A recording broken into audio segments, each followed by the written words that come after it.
I didn't tell you I was going to ask this question, but it kind of jumped out at me when you were talking about, you write a lot on environmental issues, you write a lot on missions and social justice on your blog and articles and other things. How do you see art intersecting with those areas? I think one of the mistakes we have made in past generations is being very, very nonfiction and having a very modernist approach in the sense of thinking science is the answer and there are 10 easy steps to everything and everything's going to fit really clearly in a box. And we see that really breaking down in examples in our culture like dissecting what is this. Okay, we can be very precise, but here's how Jesus handled precision like that. Somebody said, well, okay, I have to take care of my neighbor. Who's my neighbor? And they expected him to pull out his Webster's scroll, and he said, let me tell you a story. And a story supersedes all the medical all of the legalese. And no matter what you think of your neighbor, excuse me, in the story you can identify who a good neighbor was.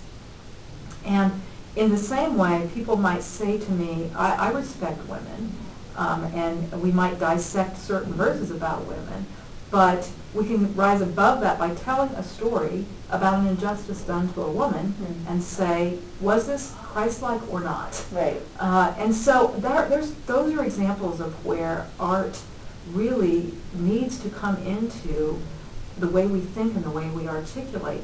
I think of Eugene Peterson in his book, Under the Unpredictable Plant, which explores the book of Jonah, tells about how when he first became a pastor, he set aside a day to read Dostoevsky.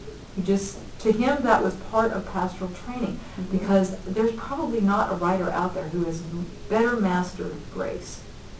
In the Brothers Karamazov, it's breathtaking stories about grace. In fact, when you go to the Amazon comments, there are people who write things like, I came to this book an atheist, and now it's really challenging my faith. And so examples of where story really take people further than where nonfiction can. And I think of Rembrandt's Prodigal Son.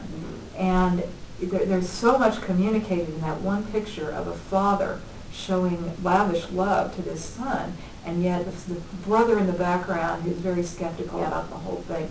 That communicates so much that there's an example where a picture does take 1,000 words or more. And so I think we need all of that in our lives, as well as just the nonfiction arguments. The way you wear your hair, the way you sip your tea,